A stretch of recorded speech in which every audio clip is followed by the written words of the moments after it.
Hello, Jason Bush again here, JJ, from Sacramento Area Skeptics.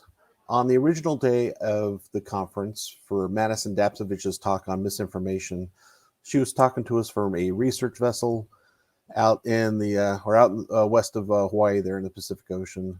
Due to her satellite equipment on the boat, it wasn't giving us a good signal. So unfortunately, we had to cut her talk short that day. She has since uploaded a recorded version of her talk that she recorded just for Skeptical 2022. So we're happy to bring you that. Please enjoy Madison Dapcevich. Hi, everyone. Thank you so much for joining me today. My name is Madison Dapcevich, and I am a science reporter for the fact-checking website Snopes. I'm actually talking to you today from EV Nautilus. It's an exploration vessel headed out to Papahanaumokuakea National Marine Monument, just north and west of Honolulu, where I'm going to be spending the next 3 weeks conducting deep-sea mapping. So we're going to be learning a little bit more about what the ocean looks like, all in the name of science. But I'm here today to talk to you about navigating the infodemic with Snopes. For those of you who don't know, Snopes is a fact-checking website that has been around for decades. We're one of the leading fact-checking websites on the web, and it's our job to battle mis and disinformation. It's a very exciting time to be a fact checker. Let me tell you, every day is exciting and every day has completely new information for us to look into. So first and foremost, let's learn a little bit more about why facts matter. When it comes to the consumption of information on the internet, particularly in times of crisis, context is everything. So, as a reporter, it's my job to verify viral stories, social media posts, and memes to determine whether or not they're legitimate. We come across these sorts of information in a variety of ways. We have our Snopes tip line. You can head to snopes.com to find out how to send your tips in. And we also have different groups on Facebook that folks can join and send in sort of questionable content that they see online. And of course, you can reach out to myself or the newsroom with any questionable information that you come across. If you want to learn a little bit more about its authenticity, our newsroom does its very best to take a look at all of the tips that we get, but it is a lot. And that's because there's a lot of mis and disinformation on the internet. So at Snopes, we have a rating system, right? We generally, human nature, we want to rate things as true or false. Is this claim true? Is this thing false that I'm seeing? But rarely do we actually see a post that just gets a true or false rating. More often than not, we come across claims or rumors that lack important nuance and context, because context, as we mentioned earlier, is everything. The creators of disinformation and misinformation, both terms which we'll dive into in just a moment, these creators spread rumors that justify feelings or existing beliefs, right? Sometimes intentionally and other times accidentally. So, in moments of controversy, right, and especially during the aftermath of a conflict or a crisis or a tragedy, we often see mis and disinformation floating around the internet, and that's because it's human nature to want answers to things, right? We want answers and we want explanations. We want to know why. We want to know if something is true or if it's false.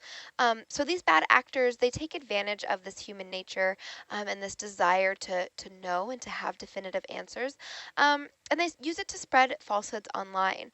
This is often done to incite emotion, to further polarize groups of opposing ideologies, and then of course to just stir the pot, right? It's a highly charged time right now in our country and across the world, and bad actors know that and they're taking advantage of it. At Snopes, we've covered a range of rumors involving a number of topics, most of which that incite emotion or evoke fear. Take the war in Ukraine, for example, or COVID-19, climate change, inflation, mass shootings. Unfortunately, these are often news events that bad actors take advantage of online to further spread misinformation. So I want to dive into the Snopesing 101 Fact Checkers Toolbox to learn a little bit more, not only about how to spot misinformation, but how we can also combat it and what to look for when we're coming across controversial or contentious or questionable content online. Why does this matter? That's a great question. Why should we care, right? That's because information is power. Information is power. I really want to hammer that home. It can be used as ammunition to further polarize political groups. It can call groups to action. It can validate irrational feelings or fear. But if you are armed with information, you are also powerful. So let's dive into what exactly that looks like by first understanding the difference between misinformation and disinformation. Fake news most often comes in the form of mis or disinformation and hoaxes. Both of these words, and in fact all three of these words, refer to false information, but they're different types. One is a little bit more insidious than the others. So two terms that we often look at Snopes are mis and disinformation. Misinformation, as you can see, is incorrect or misleading information that's created or shared without the intent to manipulate people. So we often see misinformation like when our cousin on Facebook sees a weird post and they share it without double checking its authenticity. Disinformation, on the other hand, is false information that's deliberately and often covertly spread, as if by the planting of rumors, for example, to influence public opinion or obscure the truth. Such examples include when social media accounts knowingly disseminate falsehoods about COVID 19, for example, to influence public discourse or policy. We've often seen this occurred also when a foreign country meddles in an election by pushing false or misleading news. That's disinformation. And misinformation can begin as disinformation, right? So let's not forget about that. That turns into disinformation turns into misinformation when it's spread unwittingly by that cousin of ours on Facebook. These campaigns can be orchestrated by groups outside of the US. They can be coordinated across multiple social media accounts. They can also be done by way of bots. So we're going to dive a little bit more into that in just a moment here. First, I also want to point out that hoaxes are sort of this tertiary form of mis or disinformation, of fake information that we see online. It's similar to disinformation in that it's content that's intentionally used to persuade people. It's often not necessarily as harmful as disinformation. For example, we see celebrity death hoaxes all the time. Somebody, for whatever reason, goes online to say that someone is a celebrity has died, and that's often not the case. So oddly enough, that's a hoax that we see often at Snopes. To sort of determine whether or not you're looking at mis or disinformation, I like to refer to what the American Psychological Association refers to as the 6 degrees of manipulation. And those are impersonation, conspiracy, emotion, polarization, discrediting, and trolling. So when we're talking about impersonation, we're talking about a fake account that's pretending to be maybe a public figure or a public organization or agency, and they're intentionally spreading disinformation, right? Fake information with a nefarious intent behind it. Conspiracy, we're all aware of that term here at Skeptical, and conspiracy, is pushing sort of information without verifiable evidence, without factual basis, but presenting it as fact, right? Again, and this is one of these 6 degrees of manipulation that we're looking at.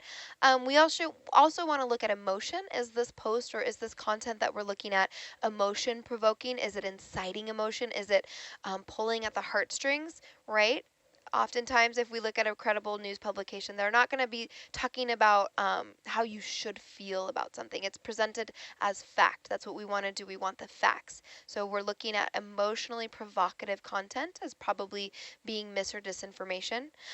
We also want to look at polarization. If you're blaming one party or one group of people outright, that's sort of a telltale sign that this may be fake information.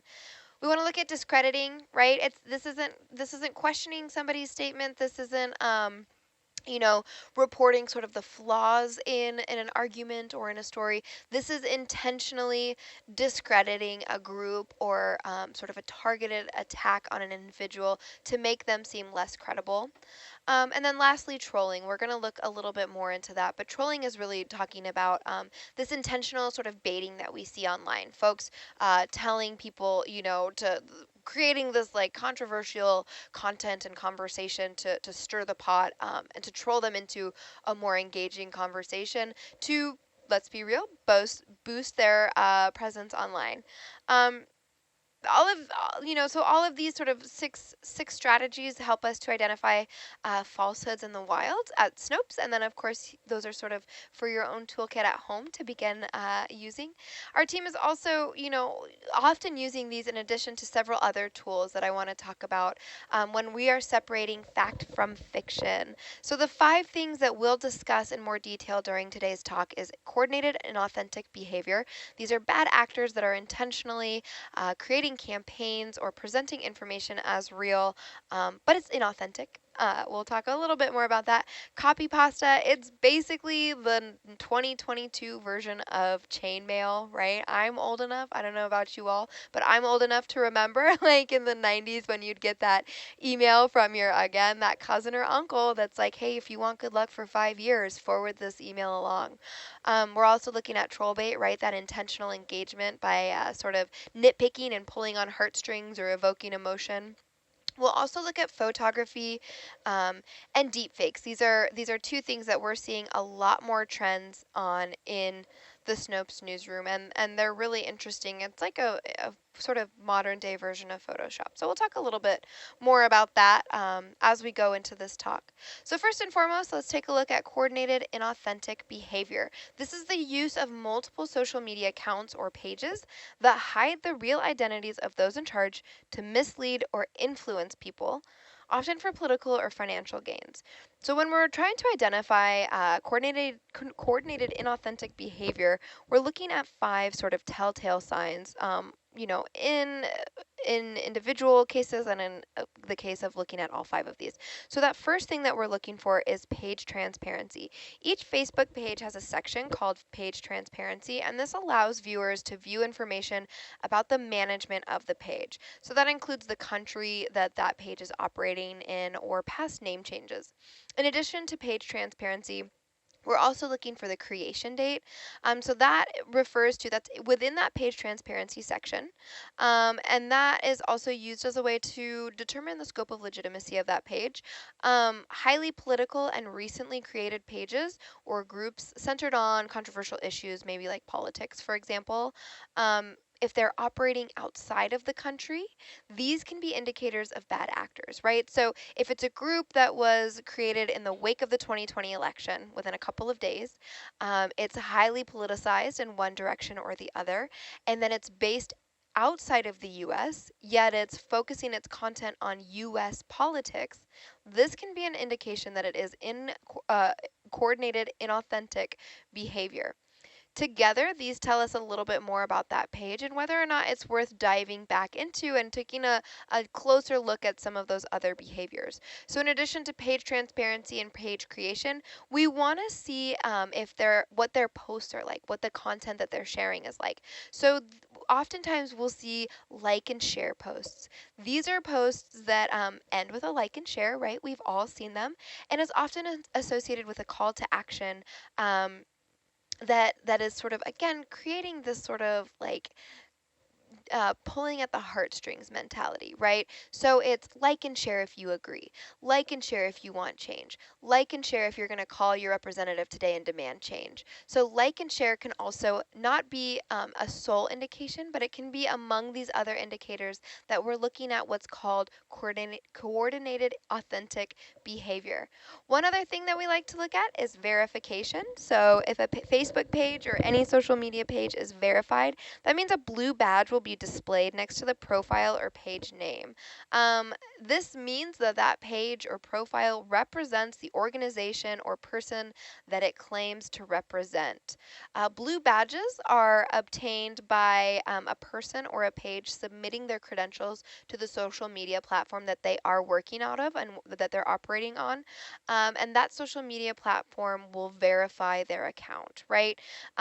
So I'm verified on Twitter, and in order to do that, I had to contact Twitter, I had to submit a photo ID and bylines and some more background about my work and who I was so that they could verify that I was the person claiming to be on the account and that I was also presenting information in a factual way and not one that was meant to necessarily stir emotion or incite fear. Um, if there's not a blue badge, stay alert, right? Not every legitimate account has a blue badge.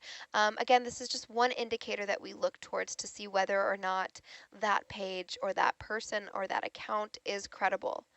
And lastly, in sort of this toolkit, we want to look at the admins. So Facebook gives users the ability to see who are the administrators for groups only, not for pages.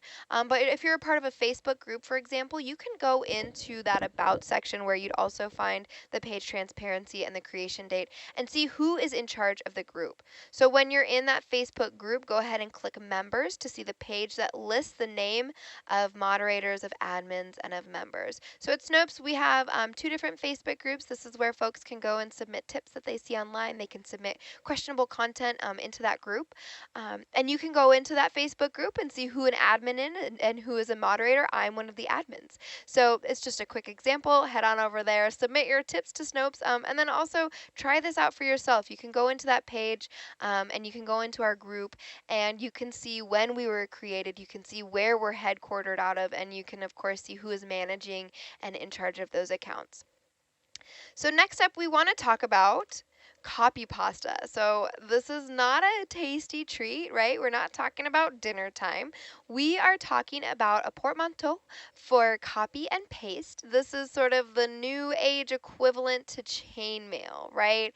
This refers to text or content that is copied and pasted, copypasta, and shared online. We see copypasta all the time. This is one of the most frequently seen forms of mis or disinformation. And there are a couple of tricks that we use to identify copy pasta. Of course, it's a means of by which some internet users unwittingly or intentionally perpetuate false information, right? So it's a copy and paste. It's a really quick and simple and fast way to get people to copy and paste unverified claims and to pass them along to others. We often identify copypasta by very vague content that's surrounding unfounded claims and that lacks a verified source. So that's sort of one of our first indicators, like what is this information and where is it coming from? We often see copypasta in the terms following the wake of tragic events of events that are scary to the public of in public health. Copy and paste if you agree, kind of that same idea of the like and share, right? So it's often fear-inducing account of an unnamed individual's personal experience. I'm sure you all have seen that photo of a child in duress or suffering from a medical condition, and it's sort of like it's a very vague story. Well, my cousin posted this about their child X, Y, and Z, but it never gives the name of the person involved. It rarely gives the name of a location. Again, just really lacking sort of that verified source and that verifiable information. Like we can't check this information because it's so vague. We don't know who to call or who to contact in order to even verify it, right? So that's sort of the first indication that it is copy pasta. Next, we're looking at warnings or notices on that again that it include a call to action, right? So just like that like and share function, a warning or notice, like and share this post, copy and paste if you agree, get this information out, right? It's a warning or a notice that includes a call to action. Again, without really verifiable evidence or information presented. We also see this often in too good to be true giveaways. So if you've seen, recently we covered a Facebook post about a Delta airline giveaway. So it was a fake page. It was a page that was not affiliated with the airline. And it said you could win free tickets if you like and share this post and tag your buddy in it, right? We've seen it from a fake Toyota Facebook page that were claiming to give away a free Forerunner to one lucky winner who liked and shared the post that they were talking about. Chances are, if it's too good to be true, right, it's not true. I don't know. I learned that the hard way as a kid. So we want to keep that in mind when we're looking at mis and disinformation and claims online. And then lastly, when we're checking into whether or not something is copy pasta, we want to be aware of overgeneralizing claims. And again, these overgeneralizing claims are meant to induce fear, evoke emotion, right? We're trying to scare people to have them share this content to boost engagement of this fake page. So again, what we're looking for with copy pasta, a lack of verifiable information, a lack of a source. Number two, warnings or notices. Number three, giveaways that are too good to be true. And then number four, overgeneralizing claims. Next up, we want to take a look at troll bait. So troll bait refers to posts and pictures or graphs or other information that is meant to draw a strong reaction, almost always negative, that that user is utilizing to drive traffic to their site by way of pushing people to share the original content, either in support or opposition. So these are often like really polarizing posts that user is telling people to like and share if they agree. It's meant to be kind of contentious, and people, will share it in support or they'll share it as a way of showing their opposition.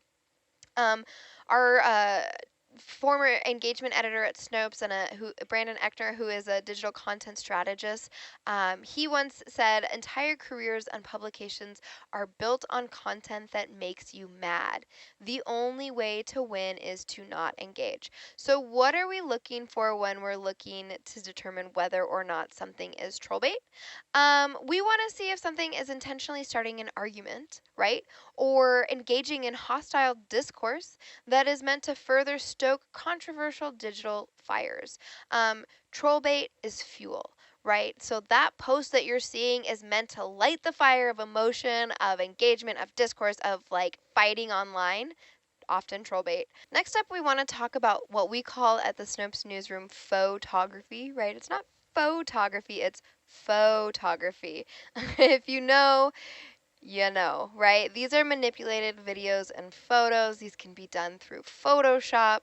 And that's really important in determining whether or not a photograph is real, because photo is worth 1,000 words, right? So photography tells a story all its own. We're looking for content or photos or videos that trigger a strong emotional response, that push political agendas or biases, or that feature text that's very strong and appears slightly off. So to determine whether an image is authentic, we often in the Snopes newsroom use a tool called a reverse image search. If you head to snopes.com and click on the media literacy tag at the top, we have an entire article describing how to do a reverse image search. And I highly recommend that you familiarize yourself with this practice, because it's one tool that we use in the newsroom all the time. So reverse image searches are done through several search engines online. Some of the more popular ones are Google Images, TinEye, Yandex, and Bing Images. So again, we have an entire guide about how to do that online. But it's really important to know when a photo warrants an extra step. So if that photo, again, is triggering a strong emotional response, if it's pushing a political agenda or bias, or if it's featuring text or different features on the photo that appear slightly off, chances are there may be some manipulation to that image, and you'll want to find its original source. So this is done by performing a reverse image search. Each of the engines that I mentioned above and that are also mentioned in that article require a similar process. So you can just follow along right now if you want to head over to tineye.com. You're going to take a photo that you find questionable, or any photo for that matter, right? It works for both fake and real photos. And you want to download or copy that picture in question to your device. Next, you're going to upload that image to the search engine. So if we're using TinEye, you want to upload or paste that image into that little bar in the center of your screen. And then you'll hit the search engine, which will generate a list of results telling you all of the places on the internet that search engine has seen that image. So it could be several thousands, it could be a couple dozens, it could be zero, right? If it's zero, it's pretty hard to verify if that image was real. Alternatively, most of these search engines can also use the URL. Um, so it's really important that as we go through those results, we look closely at what the source is. So if the source is Reddit or Twitter or Imgur, for example, chances are that may or may not be the original source of that image. We want to look for official sources, so things like URLs that end in .gov, of credible news publications that we know are reputable and publishing real information. Interpreting the results can be a little bit tricky, right? It's a daunting task. So it's important to be wary of things like changing captions. So as we're looking through these image results, has the caption started in one direction and sort of like meandered into a new caption, right? We want to look at the image source again, making sure that it's coming from a verifiable source. And we want to look at evolving versions of that image that maybe differ from those that we've seen on the search engine or the one that we posted into it. All of these things together help us to determine whether or not an image is real. In addition to photography, we are often dealing with deepfakes. So just like COPYPASTA, deepfake is a portmanteau for deep learning and fake. This is the modern version of photoshopping.